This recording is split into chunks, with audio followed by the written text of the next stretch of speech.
We go. Hi, everybody, and welcome to a special edition of Newsmakers. I'm Jerry Roberts. It is Thursday, December 5th, 2024, and we are talking today about one of the defining issues of public life in Santa Barbara County, which is offshore oil drilling. And amid all of the post-election news and making arrangements to move to Portugal, it's kind of gotten under the radar a little bit, and it's very important. It goes back to the Refugio oil pipeline failure of 2015. And so I brought in two people to help me understand it, because it's not only extremely consequential, but very complex. Nick Welsh, executive editor of the Santa Barbara Independent, who's been covering the story, and our special guest, Linda Krop, who is chief counsel for the Environmental Defense Center, a nonpartisan, nonprofit environmental law firm in Santa Barbara. And everyone who knows, keeps an eye on these issues, know that Linda has been at the center of every major environmental battle in this century, at least. I think you joined EDC, back in 1989 or something like that. So, Linda, thank you so much for taking the time. And Nick, I know you got community heroes today, but we have a real community hero, an authentic community hero, who first won the award in 1993 when they should have just retired it. Anyway, Linda, let's level set. May 19th, 2015, a pipeline later known as Pipeline 901 was corroded, failed, spilled a bunch of oil above and down into the ocean from near Refugio State Beach.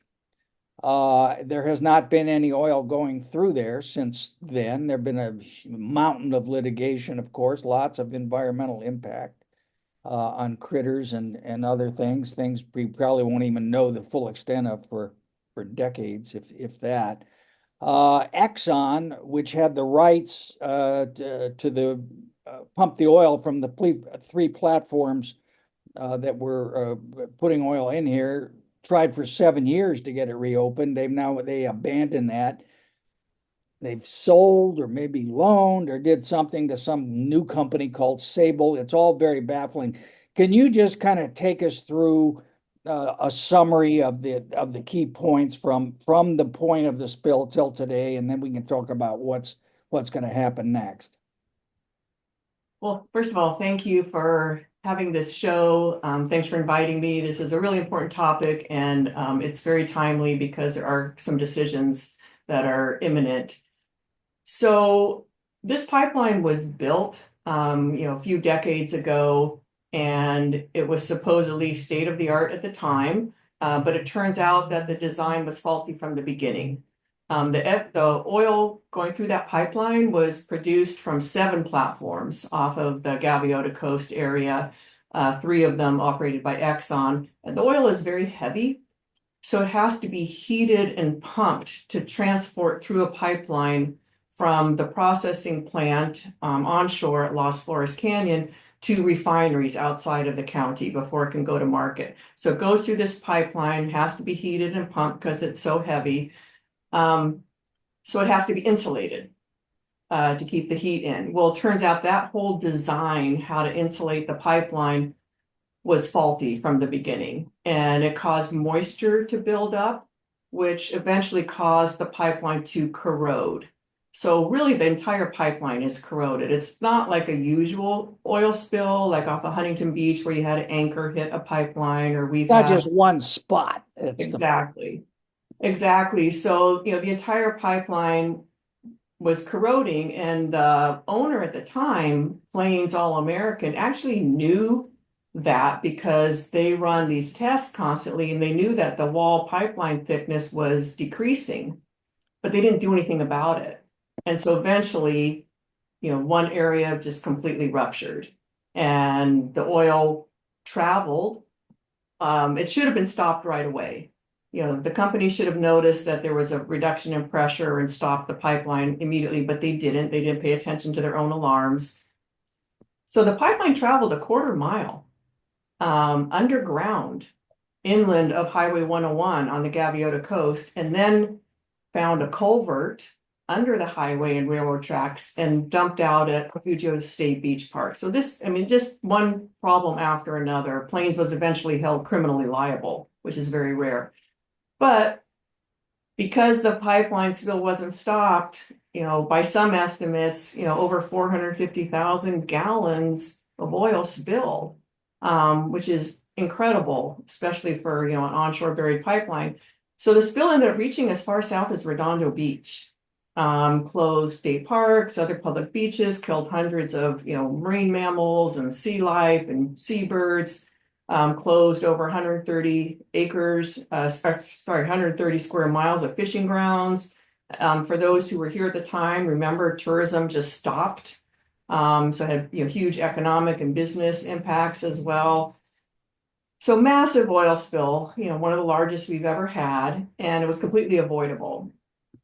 So the 7 platforms were shut down. 4 of them are being permanently decommissioned, including Platform Holly. But Exxon wanted to restart its 3 platforms. And so Exxon bought the pipeline from Plains.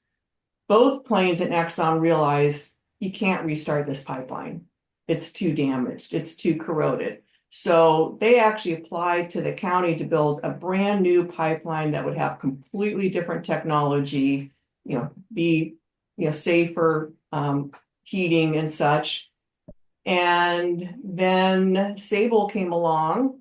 Sable is primarily composed of oil executives that worked at some of these other platforms that are now shut down and being decommissioned. And they approached Exxon and said, we'd like to take over this operation. So as you mentioned, is it a sale? Is it a loan? Exxon loaned Sable over 90% of the price. I'm just looking at their website here just for background, a corporate overview. Sable Offshore Corp is a Houston-based independent upstream company focused on responsibly developing the prolific Santa Ynez unit in federal waters offshore California. So specifically for this is what this company has been formed for by their own definition. And that's a concern because they don't have any assets. I mean, this is not really an asset because they owe almost $800 million to Exxon for it. They don't have a revenue stream. They're trying to get investors. They were telling potential investors that they were going to restart the pipeline and all the production by October. Yeah. And then the end of the year, and as we'll talk about more, all the hurdles they have, they're several months away at least from restarting, if they're even allowed to restart. But yeah, I mean, that's a concern. And, where we are at this point is, if you look at the history of oil off of California, we're transitioning out of that. California was actually Santa Barbara County was the very first place offshore oil development happened in the entire country. People think Gulf of Mexico. No, it was Summerlin, 1896. And then in the 50s and 60s, the first platform started going in, and that continued up until the early 80s. But now we have the California Coastal Sanctuary Act that prevents any new oil and gas leasing or development in state waters, which is up to 3 miles offshore. Thanks to former Senator Hannah Beth Jackson, we have another law that prevents the state from approving any infrastructure that would support new development, even in federal waters. And we're starting to see platforms permanently shut down and starting to be decommissioned. We've got 8 of the 23 platforms in that mode right now, and more are going to follow. And California has very aggressive climate and renewable energy targets. We're like the leader. We like to say we're the leader in the country, if not, the world, in terms of, transitioning off fossil fuels and reducing greenhouse gas emissions and, ramping up renewables. So that's the background here. And then you've got Sable, this brand new company wanting to restart oil development off the Santa Barbara County coast that would practically double the greenhouse gas emissions in our county.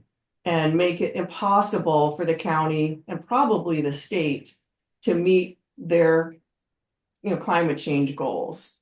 So, the big picture is, this is a step backwards. You got the Trump administration coming in, probably going to try to do, some kind of oil leasing off of California like they did before. And, California is going to say no to that. We don't want more offshore oil. Well, this is going to be a state decision. Are we going to allow Sable to restart this project? And so, we think it's really important for the state to stand up and say no, and that's separate from this very, very dangerous pipeline. I mean, we Right. know there's going to be another oil spill if this pipeline restarts. All right, So, lot to unpack there. Nick, go ahead. so Or not. I what I'm hearing is that we had this totally corroded pipeline for the reasons that you outlined. That initially they were going to build Exxon and All American were proposing putting in new pipelines, and what you also are saying is that plan was abandoned, and they are now talking about restoring and fixing up the existing pipeline. And I know that you have talked to experts in the oil industry.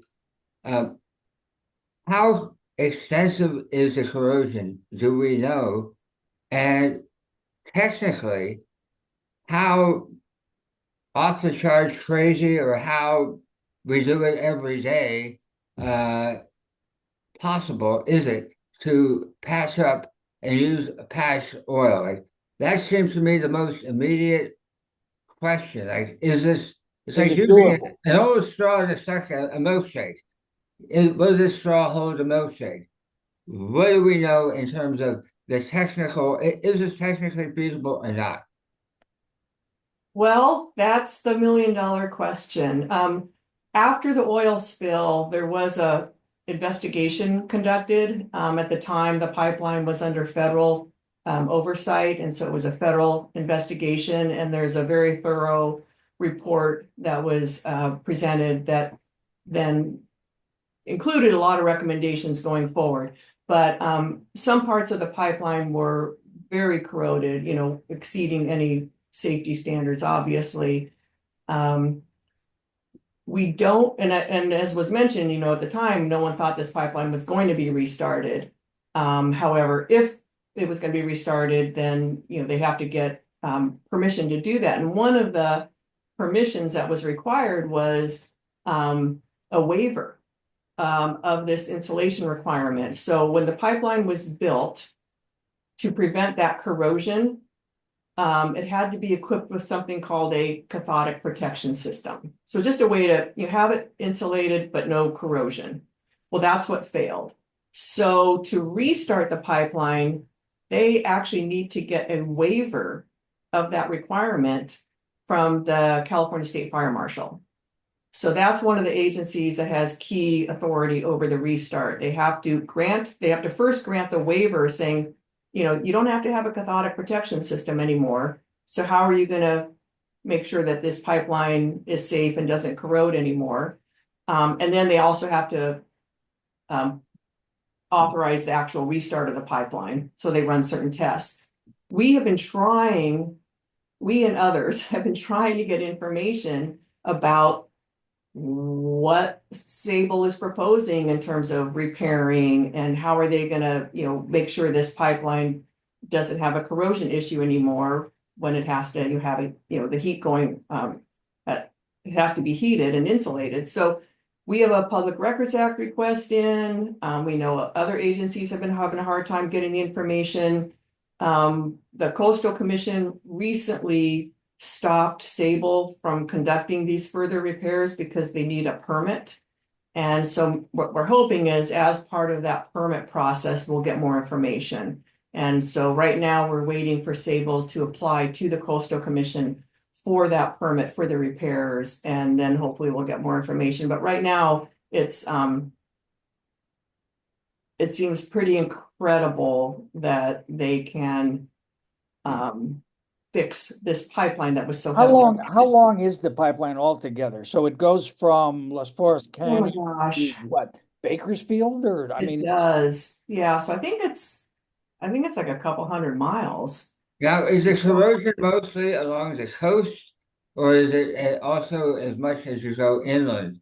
Is there something about the geology and weather of the coast that makes it more problematic? So there are two sections of the pipeline, and the main focus has been on the coastal section. But there is corrosion throughout. I think it's just a question of degree. And there are different aspects that affect, how much the corrosion occurred based on not just the design, but also elevations of the pipeline. Right. So what we learned from our pipeline safety expert is where you have, a drop in the elevation, the moisture builds up. And so the corrosion is worse there. And that's what happened in 2015. It was at a low elevation. So there's a lot of factors, but I think, the main focus has been on the coastal section. And when I say we'll get some more information, it will only be for the coastal section because it will be through the Coastal Commission permit. yeah. So to get washy here, when they're talking about the waiver, they are asking for a waiver on the cathodic protection. Are they also looking for a waiver on the insulation? It's for the corrosion prevention. It's the cathodic protection Okay. system. Yeah. Okay. All right, And let me just back up a little bit, because a couple things. One is, I think Nick was the one who originally broke the story about the fact of the shutoff valve not working properly. And then subsequent to that, we talked about the litigation, but also I think both Representative Salute Carbajal and then Assembly Member Das Williams passed legislation that tried to, I think, increase regulation on this kind of thing to prevent it further. But as we said, Exxon spent 7 years trying to get this back open. And one of the things they did, at one point, they had a proposal to have the oil trucked across Santa Barbara County as an alternative to reopening the pipeline. And Linda, you were involved in litigation about that. Can you just again, just for full context, what happened with that, and why is that not an option? Thank you for bringing that up. That seems like old history now, but it's very relevant. When politicians say thank you for asking that question, they're usually lying through their teeth. No, I'm very I don't thankful. consider you to be a politician, so it's okay. I'm very thankful because we won, so I can talk about it. So, as we talked about, all Plains and then Exxon were proposing to build a whole new pipeline, and that would take a while to get all your approvals and then construct it. So Exxon wanted to restart their production from the offshore platforms pending that process. And so Exxon applied to the county for permission to truck the oil. So the oil comes onshore, it's separated from the gas and water at a processing plant in Las Flores Canyon, and then the oil has to be transported to refinery. So Exxon was going to truck. So 70 truckloads a day, so 140, round trips or one-way trips. And the county staff recommended approval. And the environmental impact report that was prepared by the county said that there was very little risk of an accident, that it would not be significant, that along Highway 101, I think there was a chance of an accident every 17 years, and then the trucks would go across 166, which is very dangerous and windy, and that there was a chance of an accident there once every 52 years on 101, every 17 years on Route 166. So we knew there had been a pretty big oil tanker truck accident in March of 2020, right before the hearing was going to happen. An oil truck tanker, single vehicle accident, spilled a bunch of oil into the river there, almost got to the Twitchell Reservoir. It was very difficult to clean up because of the terrain and caused a lot of wildlife impacts. So we started doing our own research, and as Nick likes to talk about, we hired 3 different interns from UCSB, and we had them send Public Records Act requests to all the relevant agencies like Office of Emergency Services, sheriffs, fire department, highway patrol, Office of Spill Prevention and Response, just any agency that has anything to do with either accidents or oil spills. And they also did, research for any, media reports. They compiled a report that showed that in the last 15 years, there had been 8 oil tanker truck accidents on this route alone, 6 in the last 6 years. So 1 a year. And that they had caused deaths and fires and explosions and oil spills and road closures. And many of the accidents were caused by other vehicles. So how do you avoid that? So we presented this information to the County Planning Commission and Board of Supervisors, and they realized that the risks were very significant and unacceptable and voted to deny the project. And so the project was denied. Exxon sued the county, so we intervened on behalf of our clients, and we won in court. The court said, the county's denial was justified based on the accident record. So the court actually relied specifically on the evidence that EDC had submitted and said, this is the county's denial was, justified, and so the project was denied. And then Sable comes along and says, well, we'll do something that's quicker than building a whole new pipeline. We'll just restart the existing pipeline. Well, let me jump in there. You alluded to your pipeline expert, and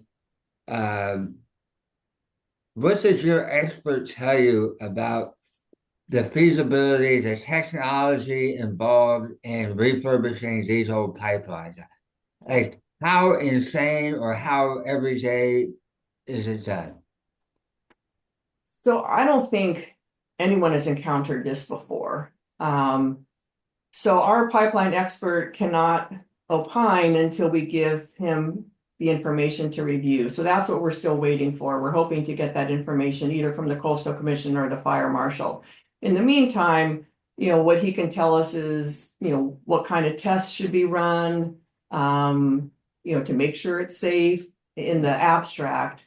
But, he can't opine about the restart until he sees what kind of repairs they're proposing. All right, so the county says you can't build a new pipeline. The county says you can't truck the oil. So now they're back to say. The county did not say you can't build a new pipeline. Okay. So Plains and then Exxon applied to the county to build a new pipeline. The county was preparing the environmental impact report. And we have a copy of the draft impact report that was being prepared. And it was very helpful because in the environmental impact report, the county looked at both building a new pipeline and restarting the existing pipeline. And so the analysis of restarting the existing pipeline is in there, and the county's own analysis shows that if this pipeline is restarted, even with more valves, and whatever else they do, that there would be a risk of a spill every year, a rupture, like what happened in 2015, every 4 years, and a spill along the coast that could be nearly twice the size of the 2015 spill. So we have that formal analysis, and I mean, that's what's so crazy about this, that anyone's even considering it, because it's not like, well, there could be an oil spill. No, there will be an oil spill. And it's a question of how many oil spills. Yeah, to go back to that, at the Planning Commission hearing recently, county energy staff took great exception to the introduction of that evidence, saying that this was only a draft, that it was not finalized, that they hadn't been signed off on it, and this is sort of unmasticated information. And I'm wondering what your reaction to that was, and is this premature to be using those numbers, or are those numbers? Have you had a chance to talk to the consultants and say, hey, are these numbers still solid? That was a very surprising response from county staff, because the county also admitted that the information that they had inserted in their draft document was a final report from 2 experts, that they had hired 2 experts that information was final from those experts. The environmental impact report that the county was preparing was not final, but those technical reports were final, and that's what we were relying on. So, you know, that is credible evidence. These were the county's own experts.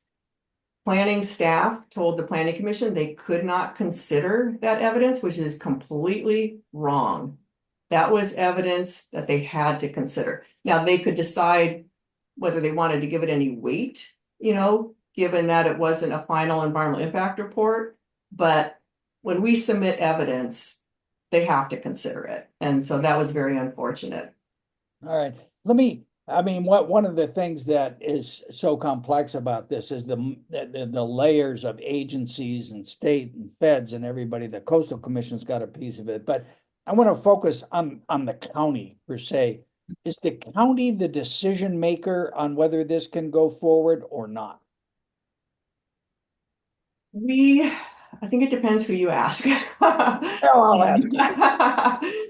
We in the Coastal Commission believe that the county does have authority. So Turn down this project to rehab the pipeline. yeah, we believe that it has to receive permits from the county. You know, they're doing construction out there. You know, they're digging up parts, you know, of the pipeline. They're doing some kind of repairs. It's, you know, normally those kind of things would require a permit. The county settled a case with Sable, and it was all done behind closed doors. You know, we didn't even know This was in August. Pardon? This was in August. Yeah, so the county had denied Sable's request to install more valves in the pipeline because valves don't prevent oil spills. You know, they hopefully make a spill smaller because you get notice, you know, an alarm goes off, but you know, the county's own analysis said it would reduce the size of a spill by less than 50%. So the county was looking at the valves as effectuating restart, and that the restart would result in more oil spills. So the county denied the valve project. Sable sued. Unlike in the Exxon case, we didn't intervene because we thought it was such a, you know, open and shut case. What we didn't realize was you that just couldn't figure it wasn't with your we figured it was a slant. Yeah, we figured the county would win, just like we won on the Exxon trucking. So what we didn't know is that Sable would claim that the county was preempted, and the county ended up settling the case and agreeing that it was preempted, and we disagree. The county's basis. On what grounds, Linda? On what grounds was the county preempted according to the settlement, I guess? So the county and Sable pointed to federal regulations that oversee certain pipeline safety requirements. So first of all, the pipeline is no longer subject to federal regulation. After the 2015 oil spill, the oversight was transferred to the state, which is the fire marshal, for pipeline safety oversight. So the state does not have the same regulations that the federal government does that were cited in the settlement. So that's the first reason. The second reason is that if there is any preemption, it deals with the pipeline safety requirements, those technical requirements, not normal development authorization. We call them land use permits. So like when you need a permit to build something, you get a land use permit. Other agencies may have discretion over safety issues and health issues, but the county oversees the use of the land. So we asked for a hearing, but the county denied our request. Since then, the California Coastal Commission has weighed in and agrees with us. The California Coastal Commission told the county that they did have authorization over these pipeline repairs, that the county should have required a permit. And when the county refused, the Coastal Commission had to step in and shut the operation down. So they've issued a stop work order. Yeah. Yeah. And then they violated it. I mean, that's the thing about Sable is you look at Sable, they don't have the financial resources. They're in debt. You know, even if they get more investments to start up, they have to repay Exxon almost $800 million within 90 days. and they say they could refinance. But if there's an oil spill, they do not have the money to clean it up or Do they contain it. represent that they have any fund for liability? They say they have an insurance policy, and that also surprised us at the planning commission hearing. Commissioner Park and I think someone else asked if the county had looked at the insurance policy, and they said no. So they have an insurance policy no one has seen. It's unlikely that insurance would cover an oil spill if it's caused by negligence, which happened in 2015. So they really don't have the ability to pay for, oil spill response. So who does that fall to? It falls to us. It falls to the taxpayers. I'm sorry, Nick, I interrupted you. What were you going to ask? Oh, You my forgot. mind is going back. Well, one of the frustrations for me as a reporter here is that because the county is they've settled this, they won't talk about anything. They don't want to say anything that might put them in jeopardy of being sued by Sable. And I think Well, Sable, because I mean, don't they fear that being sued by Sable means bankrupting the well, county? $10 billion lawsuit, I think is what they talk about. And whatever the numbers are, they're big. And the county, to be fair, has lost a lot of pretty high profile lawsuits recently, like AMR, the ambulance service. And so they are definitely gun shy of being sued and losing. But I can't get any information from any members of the experts at the county who are in a position to know something are not in a position to speak, except off the record, and then I can't use it for attribution. So it's sort of frustrating from a journalistic point of view. But to the extent I've been able to get any sense on this issue that Linda was talking about, they are saying that the Celeron settlement from 1988 or something like that says, About the original construction of the right, that says and stipulates that any work done on the pipeline underground is off limits from county oversight or jurisdiction. And since the initial plan for the shut-off valves was to be above ground, then somebody brilliantly said, what the hell are we doing that for? If we go underground, we aren't subjects. And so the county will have no jurisdiction. So they changed the plan. So they are now saying, So that was what Sable did in the wake of the failure of Exxon to get it correct. reopened. Okay. So do you have any thoughts in terms of what applicability that 1988 settlement has here? And I know this is pretty wonky, but what The role? whole story's pretty wonky. There's no way to Yeah. avoid. I'm sorry. It's the same argument about the extent of the alleged preemption. And we in the Coastal Commission believe that it may apply to what they're doing, below ground in terms of what they're actually installing, and is it, meet specifications. But to do that, there are other activities that are required that are not exempt or preempted. And so that's why the Coastal Commission is requiring a permit. The Coastal Commission is requiring a permit that the county should have required.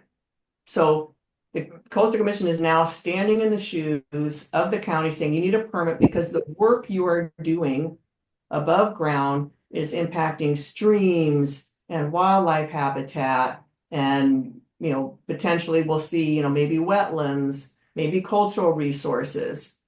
So there's different levels of activity that are regulated differently. And so what the Coastal Commission is saying, that we have been saying, is they still need a permit from the county as well as a permit from the fire marshal. But the county, go ahead, Nick. I gotta hit the road here in just a second, but I'm wondering, what is the permit? What kind of permit are you hoping the Coastal Commission will require here? I mean, it seems like the county has abdicated or surrendered or whatever the right word. The county says they don't have jurisdiction. We don't have jurisdiction. That's what we should do. What level of oversight is the Coastal Commission? And when we say county, we should be Yeah, I just want to clarify, when we say county, we're talking about the county council's office, which Correct. cited this. And But, then the supervisors agree, right? okay, go ahead. What are you hoping you're not just hoping the coastal commission is going to say, oh, you have, you make sure you dot your i's and cross your t's on these creek crossings. I think what you're hoping for is something more substantial than that. What are you hoping for? Two things. This permit comes after Sable already did a lot of work, tearing up these, very sensitive areas. So the first thing is to make sure that they have to restore for any destroyed habitat and, stream crossings, etc. That's going to be the focus of a hearing. We're actually going to have a public hearing finally. And we're going to know hopefully a little bit more what Sable has done with these repairs. So we want to make sure. January hearing? We don't know, no. So there's a few hearings coming up. So for the Coastal Commission permit, they are waiting for an application from Sable for all the work they've done and any additional repairs they may need to do. And so for that, we want to make sure that any further repairs they do are done more environmentally sensitively and that they have to restore any environment that they impacted. We don't know when that hearing will be. I think it's probably a few months off because they don't even have an application in. We're hoping that the Coastal Commission may also say that a permit is required to restart the pipeline because it's being restarted in a different way than it was originally permitted by the county and the Coastal Commission when it had to have that corrosion protection. So there may be two separate Coastal Commission permits required. Okay.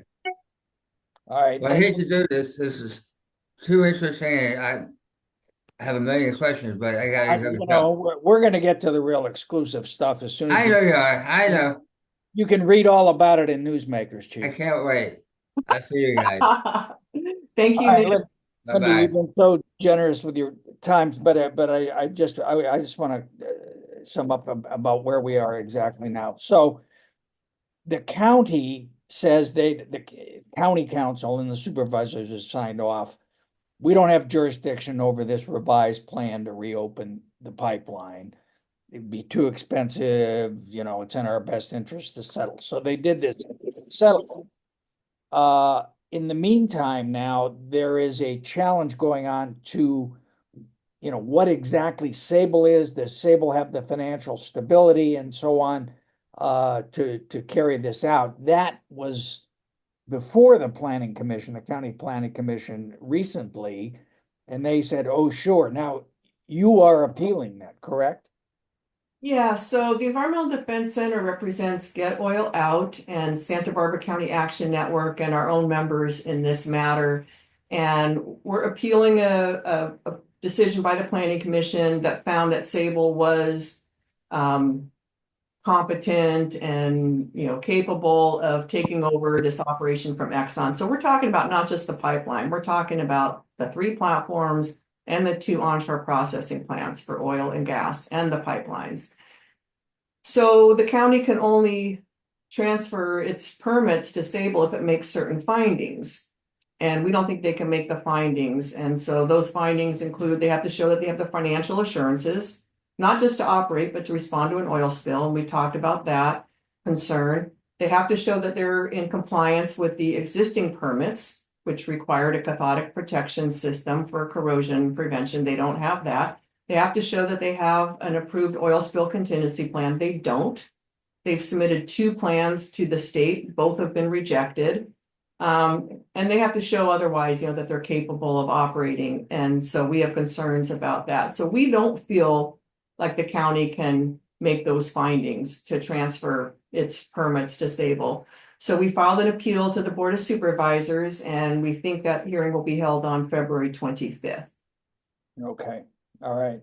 So we've got that, and then next month there also is going to be, I think you said a state hearing about the whole matter as well. Can you tell us a little about that? Yeah, so this is really, I think this is a really important opportunity. It's not a formal hearing. The fire marshal, as I mentioned, has definite authority to decide whether or not to allow this pipeline to restart. And we believe they have to conduct environmental review and hold a public hearing. They have not Is it the agreed. state fire marshal now? Yes. Yeah. So we still have that issue out there, but in the meantime, they offered to hold an informational meeting in Santa Barbara to talk about, what their process is, what they look at. And Assemblymember Greg Hart has gotten involved, and he's been really helpful and supportive. And so he actually met with the fire marshal as well as the governor's office and said he wants it to be more inclusive informational meeting. So he wants all the state agencies that are involved to be there and talk about, what their respective roles are. So it's not a, formal hearing, no decisions will be made, but it's a great opportunity for people to come and, learn, ask questions, raise concerns. We don't have a specific date yet, but we've heard it'll be in mid-January in Santa Barbara. Okay, all right. So, the next opportunities for the public to weigh in on this will be at that hearing in January, and then what could be a decision making hearing before the Board of Supervisors in February about whether or not Exxon slash Sable can do whatever fiscal sleight of hand has been going on here to make that happen. But basically, the county, I just want to emphasize it, the county is saying we don't have jurisdiction, we wash our hands of it. How confident are you that there could be a change in that position over the course of the next couple of months by the time we get to that appeal? Well, I think, the question for the county here is, can they trust Sable to operate this incredibly complex oil production project and respond to an oil spill that we know is inevitable? If the county says no, it just goes back to Exxon. So if they're worried about jobs and things like that, it goes back to Exxon. And the county has had a history with a lot of these major companies offloading to these small companies that then go bankrupt, like Greca and HBI and Veneco. And we've lived through this so many times, and who ends up holding the bag? It ends up, you've got the state cleaning up all these old abandoned oil production facilities. So, for this particular hearing in February, if the county says no, it just goes back to Exxon. And then what happens? And then, Exxon can either pursue the pipeline restart, or they could pick up where they left off with the new pipeline. They would have a couple choices there. And what about the threat of litigation that, you hear, at least off the record, people expressing great concerns about? What's your threat assessment about that in terms of the county liability here? So the county has an ordinance that deals exactly with this situation. When an oil company offloads to another company that may not have the same capacity and resources. That's why the county adopted this ordinance. And it has very specific findings that they cannot make. Sable doesn't have an oil spill contingency plan. It doesn't have the money that it needs. It's in debt. So there are some very specific requirements that Sable simply does not meet. So we think the county would be upheld if it found against Sable in this case. Now, things could change between now and February 25th. Maybe Sable gets an influx of money. Maybe Sable gets its oil spill contingency plan approved. But the point was, at the Planning Commission hearing, it didn't have those things. And we'll see, what happens over the next couple months. And one thing I still don't understand, in the settlement that the county reached with Sable in August, I think, why didn't Sable propose this revised project originally? Is that Is that clear to anybody, or it's just, it's a mystery to me. I don't understand. Yeah, I don't know. I mean, it's been really hard to get information. In fact, Sable sued us. We've never been sued before. EDC? To the EDC? Yeah, we've never been sued before, but we had submitted a Public Records Act request to the California Department of Fish and Wildlife to get the no, I'm sorry. Yeah, we submitted a Public Records Act request to get the oil spill contingency plan, because that's huge. Especially with what's how likely an oil spill is. So we submitted a Public Records Act request to the California Department of Fish and Wildlife. Sable sued to prevent that disclosure. So they sued Department of Fish and Wildlife and us, and we won. And we got their oil spill contingency plan, which was completely deficient. It was just for the idle state of the pipelines. It wasn't for a restart. And that's why the state rejected it. And they had to resubmit, and that got rejected. But you look at this company, they don't have the finances. They, did unpermitted work. They violated a stop work order. They still haven't applied for proper permits. They sued to prevent release of public information. And then but we're supposed to trust, this process and this company. And so they need to answer all these questions.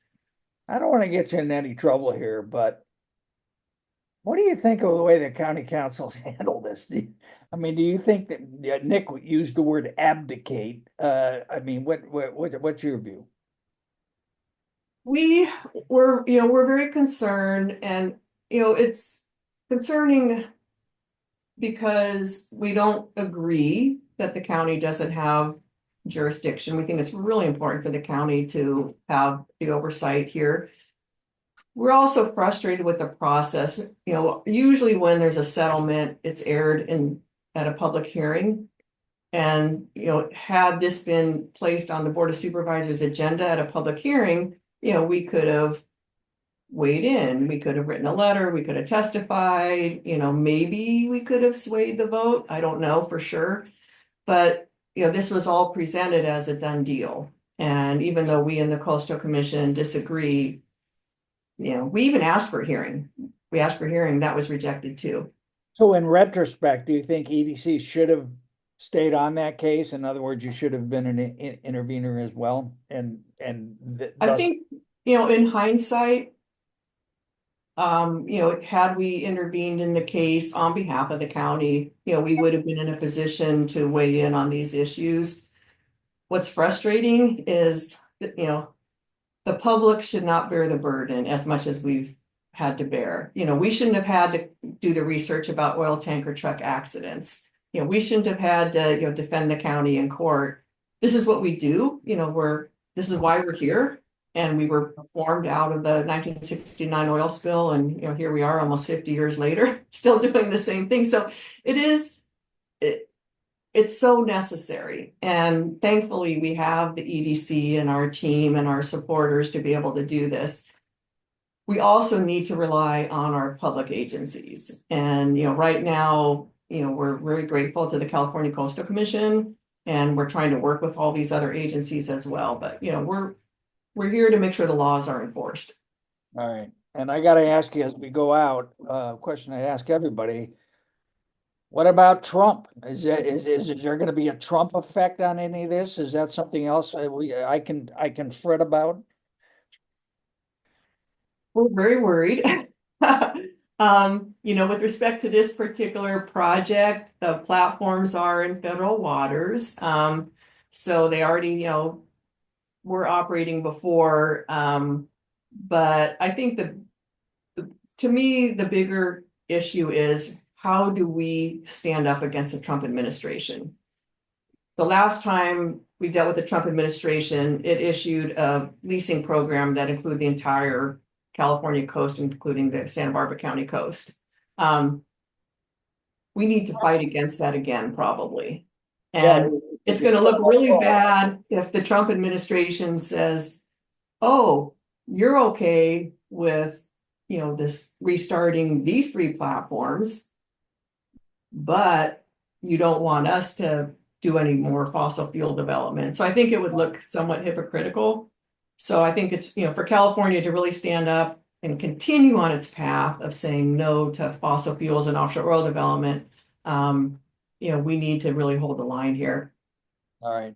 And then just one final thought, Linda. I mean, for members of the public who are trying to sort through all this and make sense of it, I mean, what's the bottom line concern that you have about this particular project?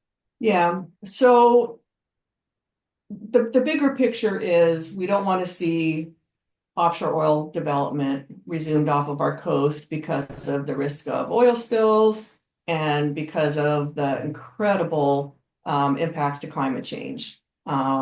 So, when this project was operational, it was by far the largest source of greenhouse gas emissions in the county, I think by a factor of 2. So, it's climate change, it's getting off fossil fuels.